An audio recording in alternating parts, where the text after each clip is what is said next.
सच्ची सहेली, महिलाओं के लिए सबसे भरोसेमंद औषधि एवं टॉनिक। तैराक ईशांक सिंह ने सीएम से की मुलाकात। सीएम ने ऐतिहासिक उपलब्धि के लिए किया सम्मानित। ईशांक सिंह को दी उज्जवल भविष्य की शुभकामनाएं।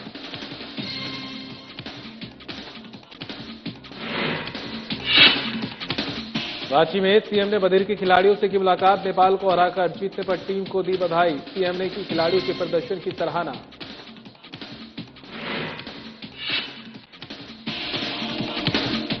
बोकारो में थाना प्रभारी पुष्पराज कुमार का निलंबन। स्थानीय लोगों ने निलंबन का किया विरोध। एसपी से की निलंबन आदेश वापस लेने की मांग।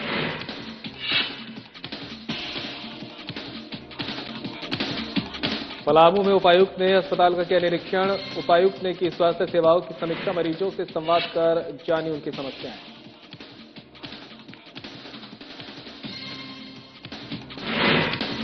सड़क हादसे को देखते हुए यातायात पुलिस अलर्ट। यातायात प्रभारी ने चलाया वाहन चेकिंग अभियान। नियमों का उल्लंघन करने वालों पर की कार्रवाई।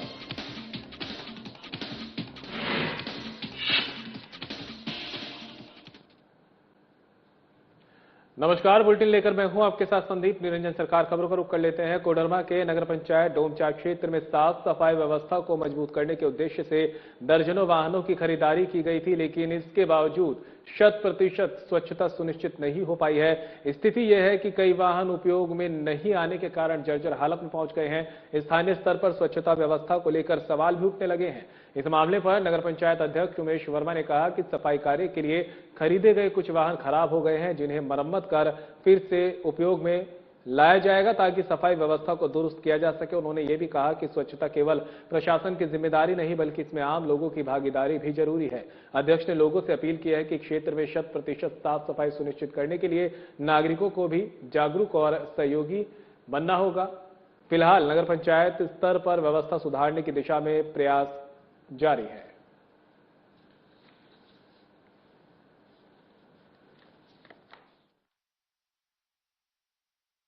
वाहन जो पूर्व के समय में खरीदा गया है उसमें जंग लग गया। गाड़ी जो भी गाड़ियां हैं वो स्टार्ट होकर शोरूम से अगर आए होगी उसके बाद से बाहर गेट के बाहर निकला नहीं है, तो पूरे स्टार्ट नहीं हो रहा है। किसी का टायर खराब हो गया, किसी का बैटरी खराब हो गया। तो जितना अभी हम लोग को जरूरत समझ में आ रहा है उसके अनुसार 2-4 गाड़ी को हम अभी चालू करवाए हैं और काम हो रहा है। चतरा के सदर प्रखंड के कमात गांव में भक्ति आस्था और अवैधिक मंत्रोच्चार के बीच 7 दिवसीय शिव परिवार प्राण प्रतिष्ठा से रुद्रमायक का भव्य शुभारंभ हुआ। मायक की शुरुआत विशाल कलश यात्रा से हुई, जिसमें बड़ी संख्या में महिला, पुरुष, श्रद्धालु और ग्रामीण पारंपरिक वेशभूषा में शामिल हुए। पूरे गांव में हर हर महादेव के जय घोष और भक्ति गीतों से वातावरण भक्तिमय बना रहा।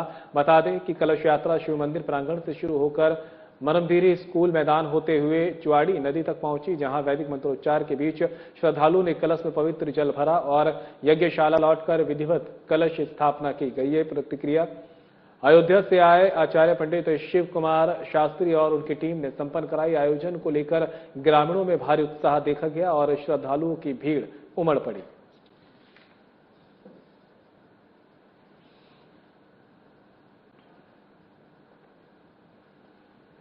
झारखंड में बिजली और पानी की समस्या को लेकर भारतीय जनता पार्टी ने राज्यव्यापी मटका फोड़ आंदोलन शुरू किया है। इसी क्रम में चतरा में बीजेपी नेताओं और कार्यकर्ताओं ने समाहरणालय पहुंचकर राज्य सरकार के खिलाफ जोरदार प्रदर्शन किया। इस दौरान महिला मोर्चा की कार्यकर्ताओं ने मटका फोड़कर विरोध दर्ज कराया और बिजली पानी की बदहाल स्थिति को लेकर जमकर नारेबाजी की। इस दौरान प्रदर्शनी में बीजेपी के प्रदेश मंत्री अमित कुमार सिमरिया, विधायक उज्जवल दास और जिला अध्यक्ष रामदेव सिंह भोक्ता सहित बड़ी संख्या में कार्यकर्ता शामिल रहे। नेताओं ने आरोप लगाया कि राज्य सरकार जनता को मूलभूत सुविधाएं उपलब्ध कराने में पूरी तरह विफल है। उन्होंने कहा कि आंदोलन जनता की पीड़ा और आक्रोश की आवाज है। वहीं प्रदेश मंत्री अमित कुमार ने कहा कि झारखंड के ग्रामीण और शहरी दोनों क्षेत्रों में पानी की गंभीर किल्लत है, जिससे महिलाएं घंटों कतार में खड़े होकर पानी लाने को मजबूर है। प्रदर्शन के दौरान बीजेपी नेताओं ने राज्य सरकार पर तीखा हमला करते हुए आरोप लगाए और व्यवस्था सुधार की मांग की।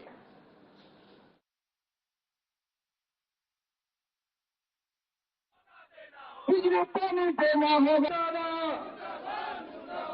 भारतीय जनता पार्टी जिंदाबाद जिंदाबाद मुर्दाबाद। आज पूरा झारखंड त्राहिमाम है और मैं तो आज प्रभारी के रूप में चित्रा जिला आया हूं।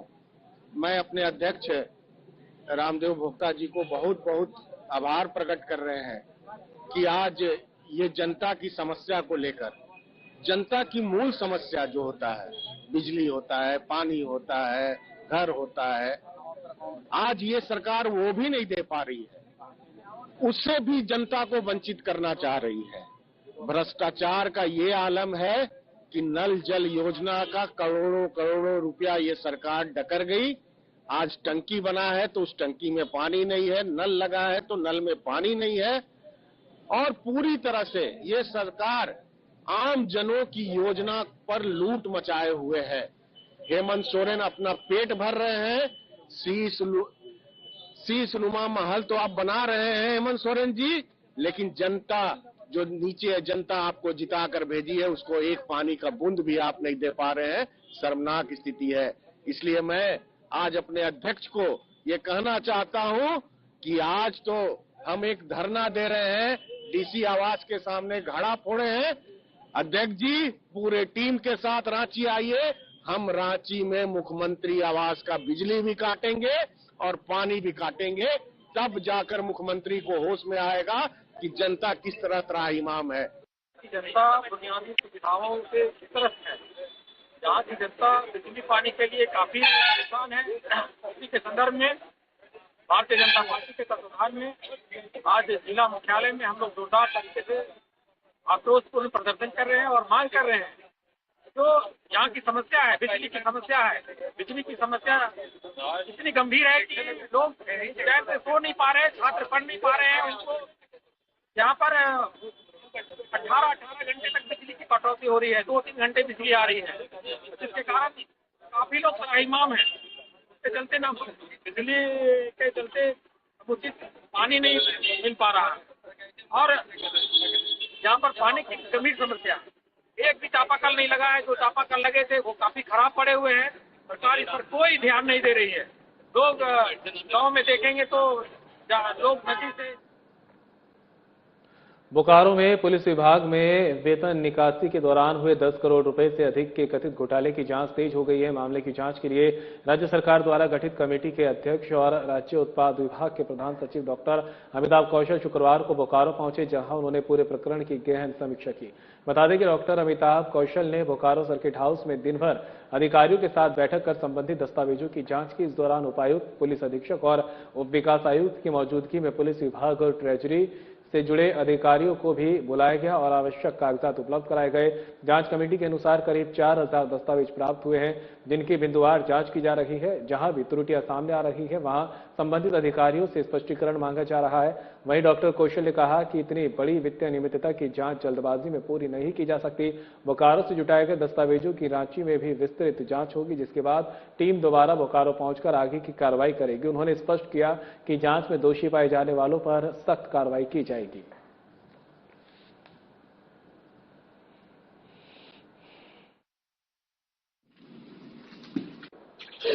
देखिए, राज्य सरकार के निर्देश के आलोक में जांच कमेटी पूरी आज यहाँ पर बोकारो आई है। कई सारे डॉक्यूमेंट्स हम लोग ने डिस्ट्रिक्ट एडमिनिस्ट्रेशन से मांगे थे। लगभग सारे डिस्ट्रिक्ट एडमिनिस्ट्रेशन ने डॉक्यूमेंट्स अवेलेबल करा दिए हैं। हम लोग सुबह से वही डॉक्यूमेंट्स का ही अध्ययन कर रहे हैं और डॉक्यूमेंट्स के संबंध में जो क्लैरिफिकेशंस हैं वो कंसर्न्ड ऑफिसर्स से क्लैरिफाई कर रहे हैं। जितने भी रिक्वायर्ड ऑफिसर्स हैं, चाहे वो ट्रेजरी की तरफ से हों या फिर एसपी ऑफिस की तरफ से हों, वो लोग उपस्थित हैं। वो लोग जो हम लोग को डाउट्स होते हैं उनको क्लियर करते हैं। अभी और भी कई सारे डाउट्स हैं, वो भी हम लोग क्लियर। जमशेदपुर के खास महल स्थित जगन्नाथ मंदिर परिसर में बन रहे लक्ष्मी मंदिर को रेलवे प्रशासन द्वारा तोड़े जाने का मामला सामने आया है। इस कार्रवाई के बाद मंदिर समिति और विभिन्न हिंदू संगठनों ने कड़ा विरोध जताया है। जानकारी के अनुसार जगन्नाथ मंदिर पूजा समिति का कहना है कि लक्ष्मी मंदिर का जीर्णोद्धार कार्य चल रहा है। इसी दौरान रेलवे प्रशासन की टीम मौके पर पहुंची और मंदिर संरचना को तोड़ दिया, जिसे समिति ने गलत और अनुचित बताया है। मंदिर समिति के सदस्यों ने आरोप लगाया कि बिना किसी स्पष्ट सूचना या संवाद के कार्रवाई की गई, जिससे स्थानीय श्रद्धालुओं की भावनाएं आहत हुई है। घटना के बाद क्षेत्र में तनावपूर्ण माहौल देखा गया और लोग एकत्र होकर विरोध दर्ज कराने लगे। समिति और हिंदू संगठनों ने रेलवे प्रशासन से इस मामले की जांच कर कार्रवाई पर पुनर्विचार करने की मांग की है। फिलहाल स्थिति पर नजर रखी जा रही है।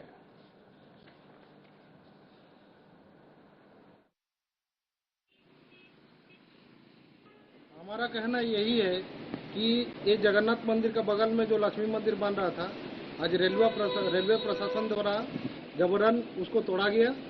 और हम यही कहना चाहेंगे, रेल का जगह में यही एक मंदिर नहीं है, और भी जमशेदपुर में मंदिर भी है। रेल का जगह में बहुत दो तला बिल्डिंग बनी हुई है, अतिक्रमण की हुई है, वो सब रेल प्रशासन को दिखती नहीं है। केवल एक जगन्नाथ मंदिर है। इस मंदिर में जब भी कोई निर्माण का कार्य होता है, रेल प्रशासन आती है और तोड़ने की काम करती है। जय जगन्नाथ। ये जमशेदपुर में बहुत पुराना मंदिर है। ये मंदिर को आज का काल का नोटिस लगाया, इसी में जो रेलवे वाला जबरदस्त है कि आज झमेला करके हमारा जो प्रशासन का मंदिर का प्रशासन मेरा कमेटी का आदमी जो बदनाम दिया, उसमें होते धक्का मारा, वो कुछ करके बोला होती जबरदस्त आज तोड़ के जाएगा।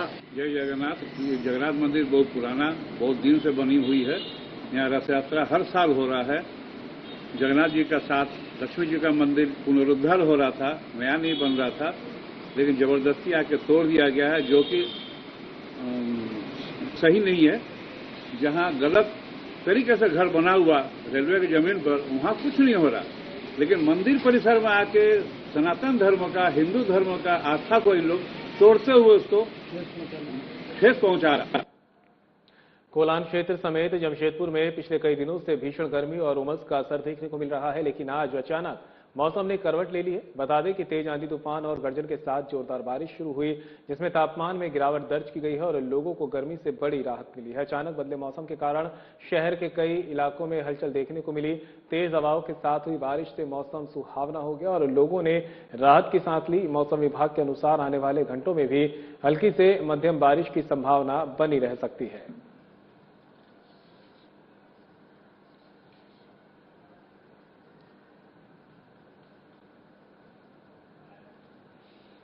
तो कोलान क्षेत्र समेत जमशेदपुर में पिछले कई दिनों से भीषण गर्मी और उमस का कहर देखने को मिल रहा था, और लेकिन अब अचानक मौसम ने करवट ले ली है।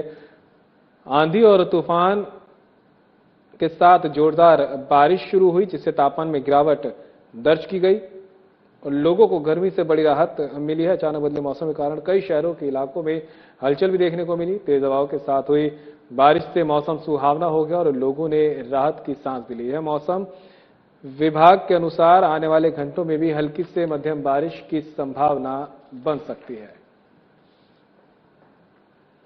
रांची स्थित कांके रोड मुख्यमंत्री आवासीय कार्यालय में गुरुवार को एक गौरवपूर्ण अवसर देखने को मिला, जब मुख्यमंत्री हेमंत सोरेन ने भारतीय डेफ क्रिकेट टीम के खिलाड़ियों और झारखंड डेफ क्रिकेट एसोसिएशन के प्रतिनिधिमंडल से मुलाकात की। इस दौरान मुख्यमंत्री ने धनबाद के टाटा डिगवाडी स्टेडियम में आयोजित डेफ क्रिकेट सीरीज के फाइनल में नेपाल को हराकर खिताब जीतने पर टीम को हार्दिक बधाई और शुभकामनाएं दी। उन्होंने कहा कि ये जीत न केवल भारतीय खेल जगत बल्कि पूरे झारखंड के लिए भी गर्व का विषय है। सीएम ने झारखंड के खिलाड़ियों के प्रदर्शन की सराहना करते हुए कहा कि राज्य में प्रतिभा और समर्पण की कोई कमी नहीं है और विशेष परिस्थितियों में भी इन खिलाड़ियों ने देश का नाम रोशन किया है। इस अवसर पर उन्होंने खिलाड़ियों को सम्मानित करते हुए उनके उज्जवल भविष्य की कामना की और राज्य सरकार की ओर से खेल प्रतिभाओं को हर संभव सहयोग देने का आश्वासन दिया। इस दौरान एसोसिएशन सचिव रंजीत कुमार, कप्तान सोनू सिंह सहित कई खिलाड़ी और प्रतिनिधि उपस्थित रहे।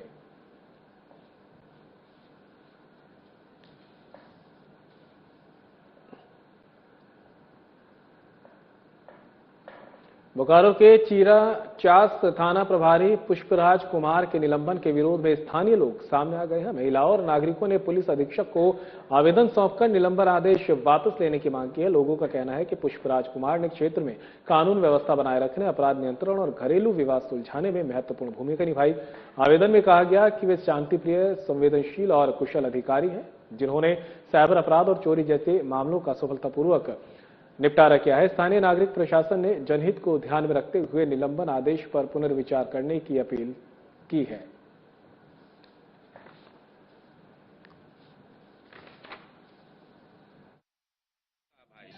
दो दिन पहले एक घटना घटी थी चिराचास। हम लोग सारे लोग चिराचास थाना शांति समिति से हैं। विगत दिनों जो है एक कार्रवाई हुई थी हमारे चिराचास थाना प्रभारी पुष्पराज सर के ऊपर। उन्हीं के निलंबन को लेकर के हम लोग यहाँ पर आए हुए थे कि उनका निलंबन को एसपी साहब को हम लोग एक आवेदन देने आए थे, क्योंकि उनका कार्यकाल बड़ा ही जिम्मेदारी पूर्वक और ईमानदारी से उन्होंने सारे अपना ड्यूटी का निर्वाह किया था। उनके समय में एक चिराचास में एक हाफ पैंट गैंग हुआ करता था, जिससे चिराचास की जनता त्रस्त थी। गंजेड़ियों का, नशेड़ियों का अड्डा हुआ करता था, उससे भी उन्होंने मुक्ति दिलाई थी। यानी कि उनका कार्यकाल बहुत ही अच्छा रहा। देखिए, आज हम सभी चिराचास के सम्मानित जनता पुष्पराज सर के लिए आए हुए हैं। सभी लोगों ने अपना अपना बेहतर बताया कि हाँ, पुष्पराज जी को क्यों निलंबित किया गया। हम लोग सभी उसी चर्चा को आगे करते हुए ये बोलना चाहते हैं सर को, एसपी साहब को, कि जल्द से जल्द उन्हें इस चीज से हटाया जाए और जो उचित कार्रवाई हो वो किया जाए। पहली बार ऐसी घटना हमारे समक्ष आई है और लगातार हमारे सभी थाना में निलंबन की घटना आ रही है। वर्तमान में हम चिराचास थाना प्रभारी के निलंबन की घटना को सुने और सारे घटनाक्रम से जब हम अवगत हुए तो लगा कहीं ना कहीं कुछ जल्दीबाजी हुई है और जल्दीबाजी में निलंबन की जो आदेश पारित हुआ है उससे हम सब मर्माहत हैं। हम सभी शांति समिति के लोग यहाँ जिला के आला कमान हमारे एसपी सर से हम लोग मिले हैं। सारा कुछ अब तक जो भी घटनाक्रम हमारे सामने आया है उसके बारे में हमने विस्तार से उनसे चर्चा की है। घर के मुखिया पिता होते हैं और हम कहते हैं हमारे चिराचास थाना के प्रभारी एक पिता तुल्य रोल में वो वहाँ मौजूद थे। कई बार होते हैं कि बच्चे आंख से ओझल होने पर कुछ न कुछ कमियां रह जाती है उनके कार्य प्रणाली में। ऐसी ही एक छोटी सी चूक उनसे जरूर हुई है, लेकिन उसके बारे में भी जब मैंने विस्तार से बात किया तो वहाँ के जो अधीनस्थ लोग हैं उन्होंने कहा था कि हम लोग उसकी सुरक्षा के लिए चिंतित थे, इसीलिए मैंने उसको सुरक्षित रखा था हाजत में। वाकई उनकी बातें जस्टिफाई नहीं कर रहे हैं, लेकिन फिर भी हम ये कहेंगे हो सकता है। मेदिनीनगर पलामू उपायुक्त दिलीप प्रताप सिंह शेखावत ने मेदिनी राय मेडिकल कॉलेज अस्पताल का औचक निरीक्षण किया और स्वास्थ्य सेवाओं की व्यापक समीक्षा की। बता दें कि निरीक्षण के दौरान उन्होंने अस्पताल की विभिन्न इकाइयों का दौरा किया और मरीजों से संवाद कर उनकी समस्याओं और उपचार सुविधाओं का संतोषजनक स्तर जाना। वहीं उपायुक्त ने अस्पताल प्रशासन को निर्देश दिए कि हर मरीज को बेहतर और समयबद्ध सेवा दी जाए। चिकित्सकों और स्वास्थ्य कर्मियों को अपनी जिम्मेदारियों को पूरी तत्परता और संवेदनशीलता के साथ निभाने को कहा। उन्होंने हेल्थ इंफॉर्मेशन मशीन के अपडेट न होने और अस्पताल में गंदगी पाए जाने पर कड़ी फटकार लगाई और साफ सफाई सुनिश्चित करने के आदेश दिए। इस दौरान अस्पताल अधीक्षक doctor RK Ranjan, doctor Uday Singh सहित अन्य कर्मचारी मौजूद रहे।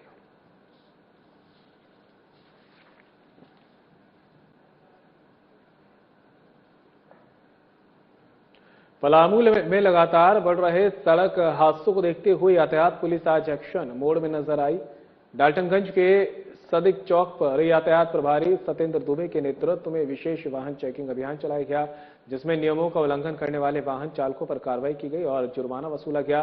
खासकर बाइक चालकों की जांच की गई। बता दें कि बिना हेलमेट वाहन चलाने वाले और जरूरत से ज्यादा सामान लादकर चलने वालों को रोका गया। पुलिस ने वाहन कागजात, ड्राइविंग लाइसेंस और प्रदूषण प्रमाण पत्र की भी जांच की। वहीं यातायात प्रभारी ने कहा कि सड़क सुरक्षा को लेकर यह अभियान लगातार जारी रहेगा।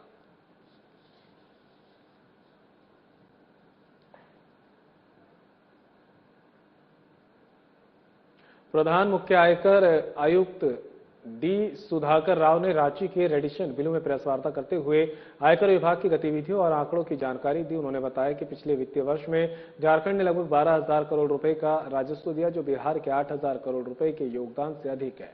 विभाग ने टैक्स चोरी रोकने के लिए 12 बड़े व्यापारिक समूहों पर छापेमारी की और 90 से अधिक मामलों में कार्रवाई की। उन्होंने बताया कि 5 करोड़ पैन धारकों में केवल 40 लाख लोग ही आयकर रिटर्न दाखिल करते हैं। इसके अलावा भारतीय क्रिकेट टीम के पूर्व कप्तान महेंद्र सिंह धोनी को झारखंड बिहार क्षेत्र में सबसे बड़े व्यक्तिगत टैक्सपेयर के रूप में बताया गया।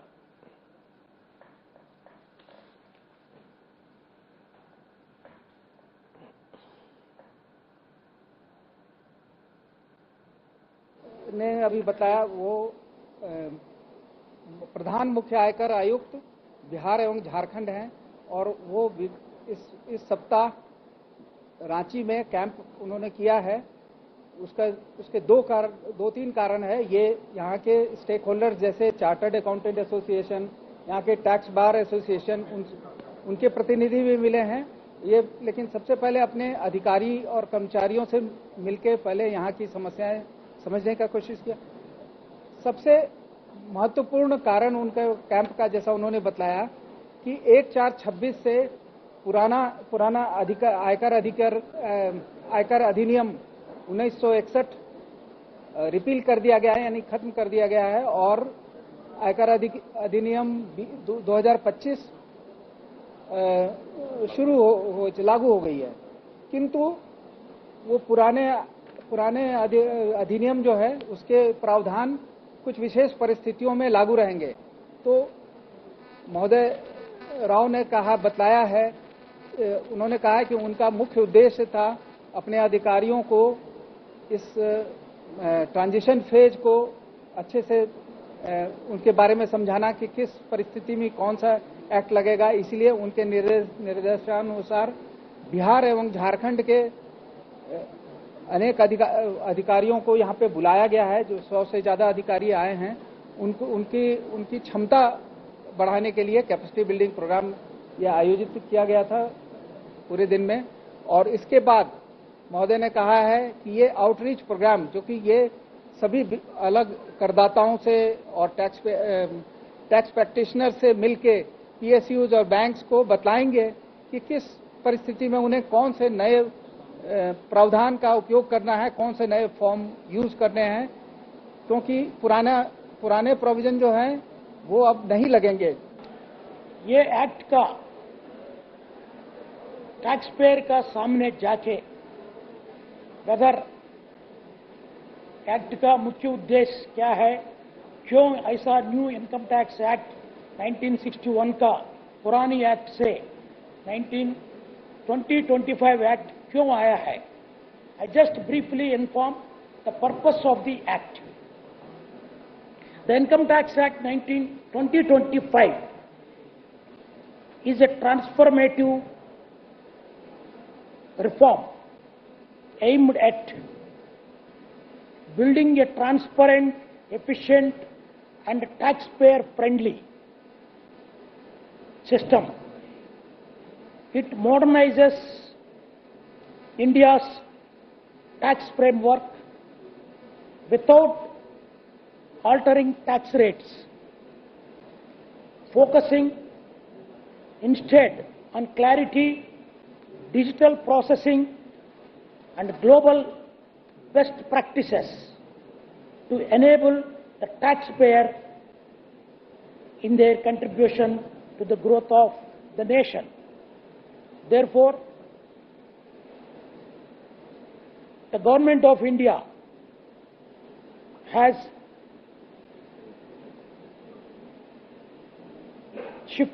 changed the Purani Income Tax Act 1961 to Income Tax Act 2025. Because in the old act we had 65 plus amendments, 4,000 changes over 6 decades through various finance acts. Therefore, in the new Income Tax Act, aligning with the global best practices, all those redundant or unwanted provisions have been repealed, and with seamless and transparent and easy language they have introduced in this Income Tax Act 2025. In fact, in the last financial year, it was around 18,500, out of which 70% of the tax is coming from Jharkhand state. I am very proud that from Jharkhand state, 80%, 70% of the target fixed for Bihar and Jharkhand is coming from Jharkhand, and it was around 12,000 crores, whereas from Bihar it was only 8,000 crores. This year, almost the same figure, around 20,000, it will be fixed for collection as target. So I am very sure that my officers will be able to collect the entire taxes, that is 12,000 at least from Jharkhand state. You know very well, most of the taxes, 25 top taxpayers are PSUs, central and state PSUs, from which we are getting 80% of the total tax target. It means only 20% the balance are from the private people and salaried employees, whereas 80% is from central and state PSUs. Therefore, I am very sure that though there are so many geopolitical issues and other issues where some of our central PSUs last year would not perform well, and this year probably would do very well, I am very sure my all principal commissioners are confident that this year we will be able to achieve the target fixed by the Central Board of Direct Taxes. Individual is, you know, Mahendra Singh Dhoni. Yes, though it is confidential, it is a huge, is the individual level, he is the #1 from Jharkhand. Other than some builders are there, some people, but Mahendra Singh Dhoni is the top one among all the individual taxpayers. और फिलहाल bulletin में मेरे साथ इतना ही, दीजिए इजाजत, नमस्कार।